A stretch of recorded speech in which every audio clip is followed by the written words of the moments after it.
महला पहला दया कपा संतोख सूत जत घंडी सत वट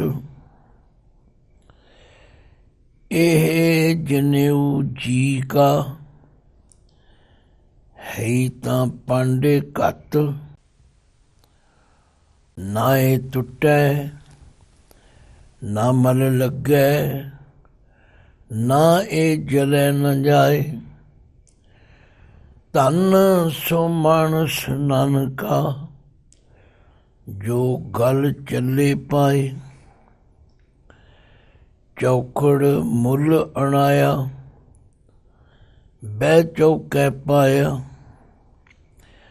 सिखा कन चढ़ाइयां गुर ब्राह्मण थेया ओ मुआ ओ चढ़ पया वे तग्गा गया।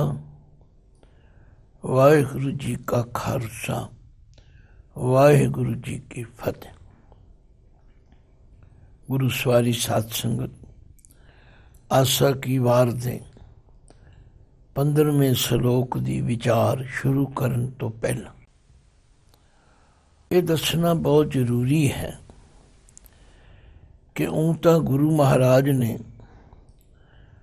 जो उपदेश किया है, जदों भी किया है, जिथे भी किया है, किसी न किसी विशेष व्यक्ति नूं तारन वास्ते किया। भावें वो जोगियां नाल गलबात सी, भावें वो सज्जन ठग नाल गलबात सी, भावें वो भूमीए चोर नाल सी।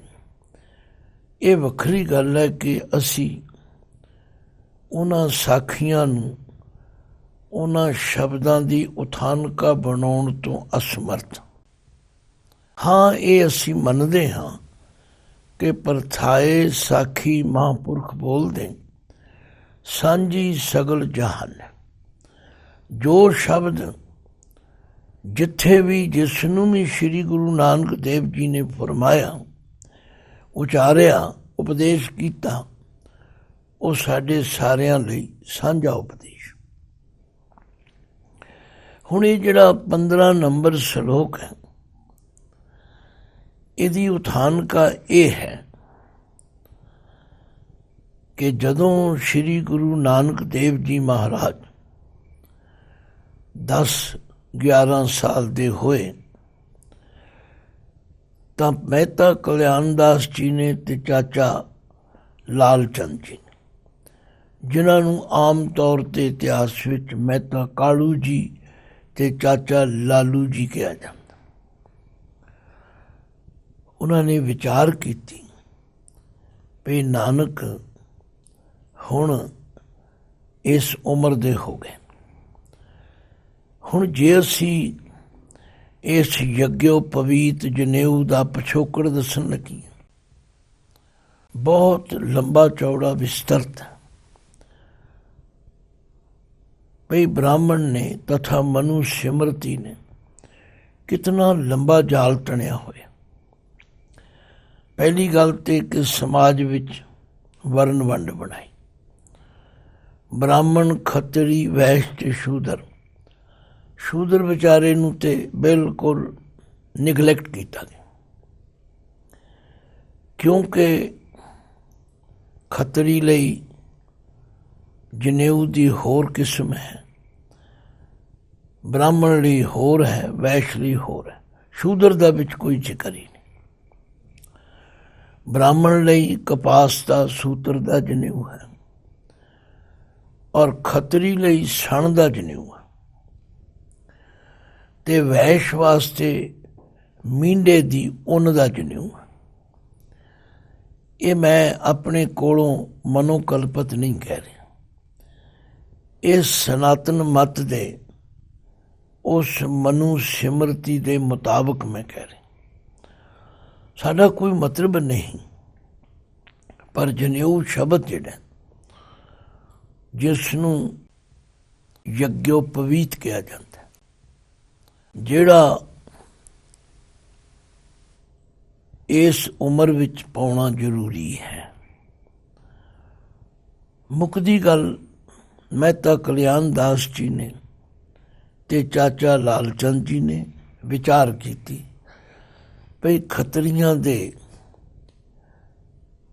ਧਰਮ ਸ਼ਾਸਤਰ ਮੁਤਾਬਕ ਨਾਨਕ ਦੀ ਉਮਰ ਹੁਣ 11 ਸਾਲ ਹੋ ਗਈ ਹੈ ਜਾਂ 10 ਸਾਲ ਹੋ ਗਈ, ਤੇ ਹੁਣ ਇਹਨਾਂ ਨੂੰ ਯੱਗਯੋਪਵੀਤ ਪਵਾਉਣਾ ਚਾਹੀਦਾ। ਅਸੀਂ ਇਹਨੂੰ ਗਲਤ ਜਾਂ ਠੀਕ ਨਹੀਂ ਕਹਿੰਦੇ। ਅਸੀਂ ਇਹ ਸਮਝਦੇ ਹਾਂ ਕਿ ਗੁਰੂ ਨਾਨਕ ਪਾਤਸ਼ਾਹ ਨੇ ਜਿਸ ਸਿੱਖ ਧਰਮ ਦੀ ਬੁਨਿਆਦ ਰੱਖੀ, ਉਹਨਾਂ ਨੇ ਹਰ ਕੰਮ ਜੋ ਕੀਤਾ ਉਹ ਬੁਨਿਆਦ ਦੇ ਤੌਰ ਤੇ ਕੀਤਾ। ਹਰ ਗੱਲ ਜਦੋਂ ਸਮਾਂ ਆਇਆ ਉਸ ਵੇਲੇ ਕੀਤੀ। ਤੋ ਇਹ ਪ੍ਰੋਗਰਾਮ ਉਲੀਕਿਆ ਗਿਆ, ਤਾਰੀਖ ਨਿਸ਼ਚਿਤ ਕੀਤੀ ਗਈ। ਜਿਵੇਂ ਅਸੀਂ ਵੀ ਗ੍ਰਸਤੀ ਲੋਕ ਹਰ ਕਾਰਜ ਦੀ ਤਰੀਕ ਨਿਸ਼ਚਿਤ ਕਰਦੇ, ਤੇ ਇਹ ਜਿਹੜਾ ਯੱਗਯੋਪਵੀਤ ਪਵਾਉਣ ਦਾ ਸਮਾਗਮ ਹੈ, ਇਹ ਆਮ ਸਮਾਗਮ ਨਹੀਂ ਮੰਨਿਆ ਜਾਂਦਾ। ਇਹ ਤੇ ਬਹੁਤ ਵੱਡਾ ਇਕੱਠ ਕੀਤਾ ਜਾਂਦਾ। ਇਕੱਠ ਹਰ ਵਿਅਕਤੀ ਦਾ ਜਿਤਨਾ ਸਮਾਜਿਕ ਵਲਗਣ ਹੁੰਦਾ ਉਹਦੇ ਮੁਤਾਬਕ ਹੁੰਦਾ। ਤੇ ਮਹਿਤਾ ਕਲਿਆਣ ਦਾਸ ਜੀ ਕੋਈ ਆਮ ਬੰਦੇ ਨਹੀਂ ਸਨ। ਉਹ ਰਾਏ ਬੁਲਾਰ ਜੀ ਦੇ ਪਟਵਾਰੀ ਸਨ। ਉਹਨਾਂ ਦਾ ਰਸੂਖ, ਉਹਨਾਂ ਦਾ ਵਲਗਣ ਕਿਤਨਾ ਵੱਡਾ ਹੋਵੇਗਾ। ਚਲੋ ਅਸੀਂ ਦੇਖਣ ਨਹੀਂ ਗਏ, ਅਸੀਂ ਅਨੁਮਾਨ ਲਾ ਸਕਦੇ। ਖੱਤਰੀਆਂ ਦੀ ਕੁਲ ਦੇ ਪੁਰੋਹਿਤ ਤਲਵੰਡੀ ਵਿੱਚ ਹਰਦਿਆਲ ਜੀ ਹਨ। ਹਰਦਿਆਲ ਜੀ ਨਾਲ ਇਹ ਸਾਰੀ ਗੱਲ ਵਿਚਾਰੀ ਗਈ। ਦਿਨ ਨਿਯਤ ਹੋ ਗਿਆ, ਸਮਾਂ ਨਿਯਤ ਹੋ ਗਿਆ, ਰਿਸ਼ਤੇਦਾਰ ਇਕੱਠੇ ਹੋ ਗਏ, ਬੜੀ ਰੌਣਕ ਮੇਲਾ ਹੋ ਗਿਆ। ਹੁਣ ਜਿੱਥੇ ਪਬਲਿਕ ਇਕੱਠੀ ਹੋਵੇ, ਰਿਸ਼ਤੇਦਾਰਾਂ ਨੂੰ ਸੱਦਿਆ ਹੋਵੇ, ਉਹਨਾਂ ਦੇ ਖਾਣ ਪੀਣ ਦਾ ਪ੍ਰਬੰਧ ਵੀ ਕੀਤਾ ਗਿਆ।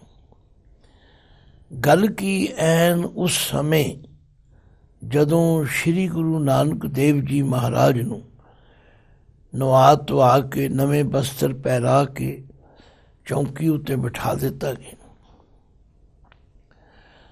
ਪੰਡਿਤ ਹਰਦਿਆਲ ਜੀ ਵੀ ਆਪਣੀ ਤਿਆਰੀ ਕਰਕੇ ਪਹੁੰਚ ਗਏ। ਇਹ ਮੇਰੇ ਸਤਿਗੁਰੂ ਦਾ ਵਿਲੱਖਣ ਤਰੀਕਾ ਸੀ ਕਿ ਉਹ ਸੱਟ ਉਦੋਂ ਮਾਰਦੇ ਸਨ ਜਦੋਂ ਲੋਹਾ ਲਾਲ ਹੋਵੇ।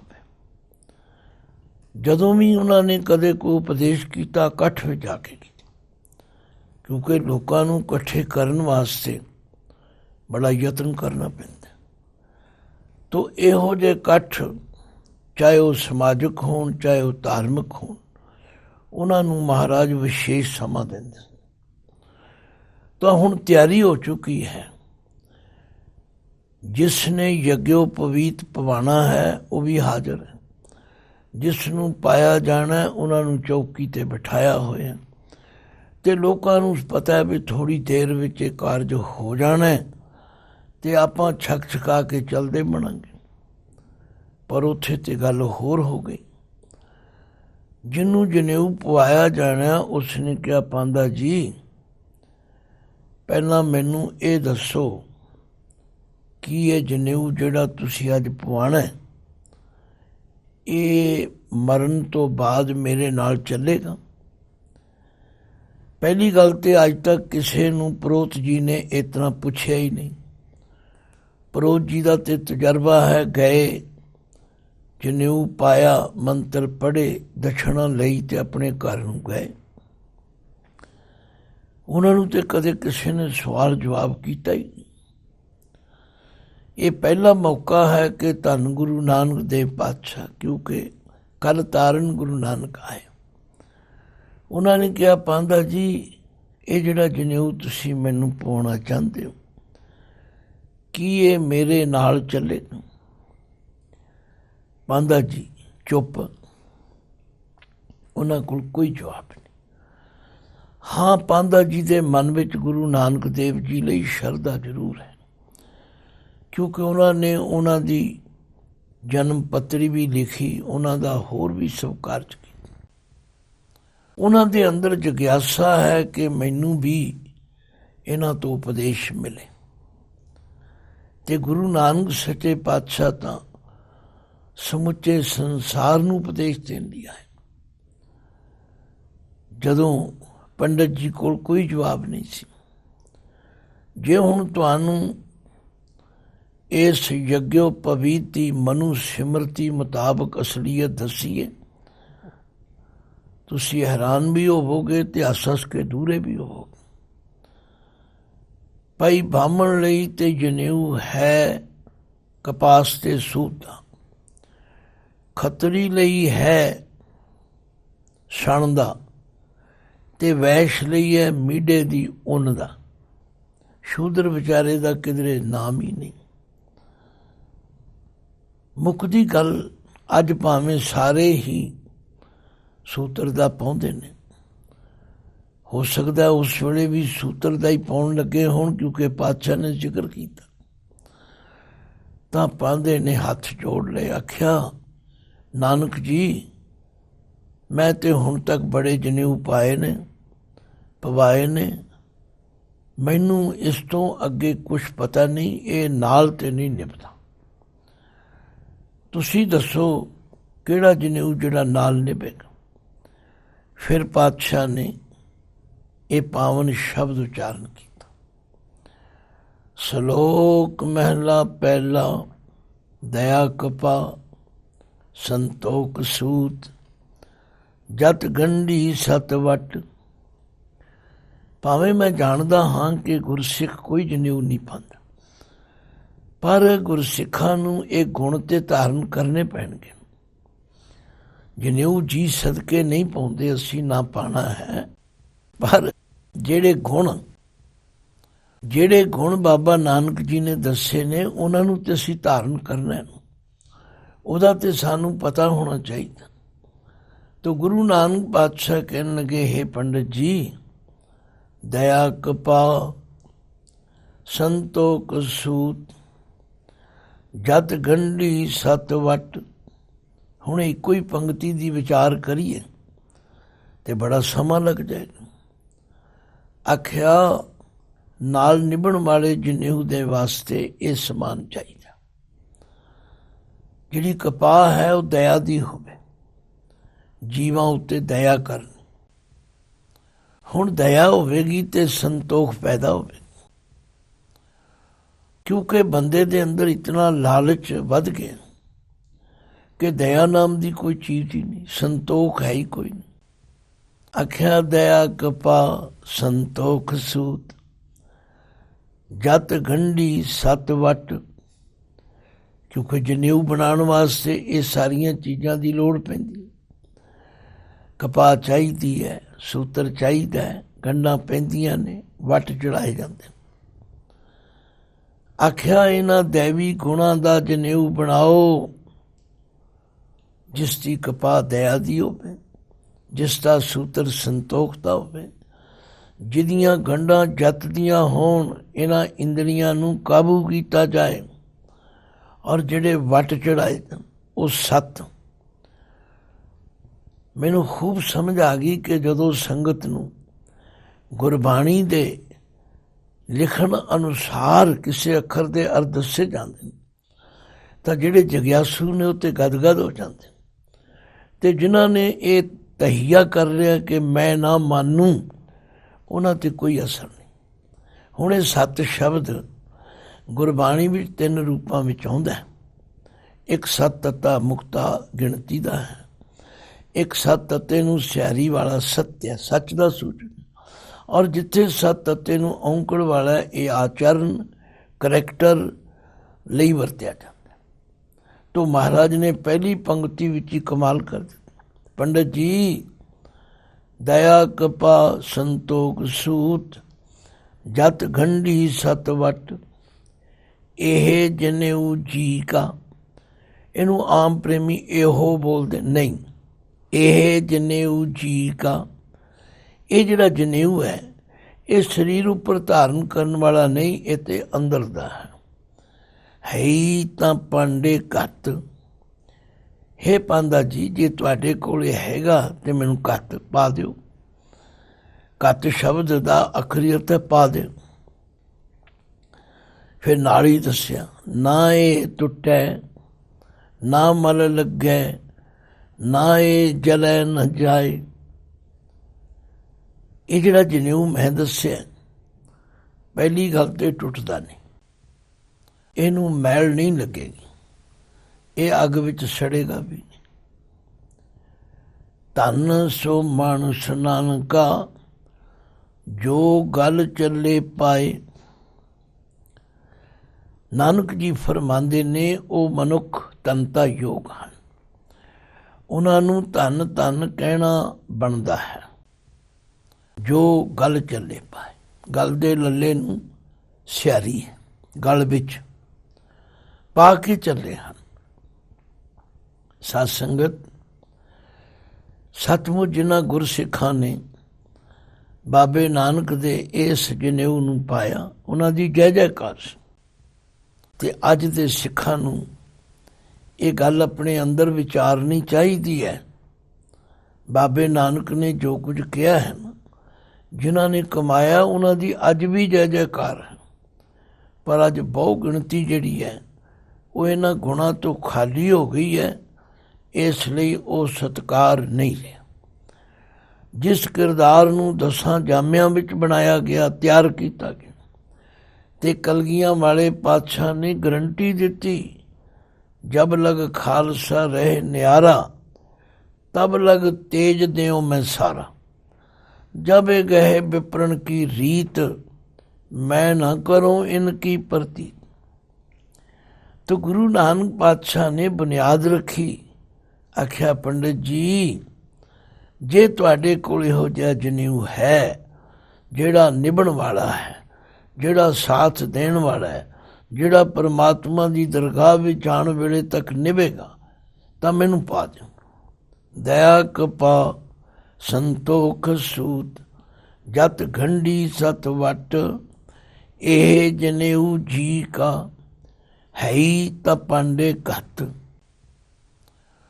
ना ए टुटै ना मल लगै, ना ए जलै न जाए। धन सो मानुस नानका, जो गल चले पाए। ਹੁਣ ਪਾਤਸ਼ਾਹ ਨੇ ਕਿਹਾ, ਪੰਡਿਤ ਜੀ ਤੁਹਾਡੇ ਜਨੇਊ ਦਾ ਵੀ ਮੈਨੂੰ ਪਤਾ ਹੈ। ਚੌਕੜ ਮੁੱਲ ਅਣਾਇਆ, ਤੁਸੀਂ 4 ਕੌਡੀਆਂ ਦਾ ਬਾਜ਼ਾਰੋਂ ਮੁੱਲ ਮੰਗਵਾਇਆ। ਉਸ ਵੇਲੇ ਕੌਡੀਆਂ ਦਾ ਵੀ ਮੁੱਲ ਸੀ। ਕੌਡੀਆਂ ਵੀ ਕਰੰਸੀ ਦਾ ਇੱਕ ਰੂਪ ਸਨ, ਤੇ 4 ਕੌਡੀਆਂ ਦਾ ਤੁਸੀਂ ਇਹ ਮੁੱਲ ਮੰਗਾਇਆ ਹੈ। ਚੌਕੜ ਮੁੱਲ ਅਣਾਇਆ, ਬਹਿ ਚੌਕੈ ਪਾਇਆ। ਚੌਕਾ ਉਸ ਸਥਾਨ ਨੂੰ ਕਹਿੰਦੇ ਨੇ ਜਿਸ ਨੂੰ ਗਊ ਦੇ ਗੋਬਰ ਨਾਲ ਚੰਗੀ ਤਰ੍ਹਾਂ ਪੋਚਿਆ ਗਿਆ ਹੋਵੇ, ਉਹਨੂੰ ਬੜਾ ਪਵਿੱਤਰ ਜਾਣ ਕੇ ਚੌਕੇ ਵਿੱਚ ਬਹਿ ਕੇ ਇਹ ਜਨੇਊ ਪਾਇਆ ਜਾਂਦਾ ਹੈ। ਸਿੱਖਾ ਕੰਨ ਚੜਾਈਆਂ, ਗੁਰ ਬ੍ਰਾਹਮਣ ਥਿਆ। ਸਿੱਖਾ ਕੰਨ ਚੜਾਈਆਂ, ਕੰਨ ਦੇ ਨੰਨੇ ਨੂੰ ਸਿਆਰੀ ਹੈ। ਕੰਨ ਵਿੱਚ ਪੁਰੋਹਿਤ ਜੀ ਕੁਝ ਮੰਤਰ ਪੜ੍ਹਦੇ ਨੇ ਜਾਂ ਸਿੱਖਿਆ ਦਿੰਦੇ, ਉਹ ਸਿੱਖਾ ਕਹਿੰਦੇ।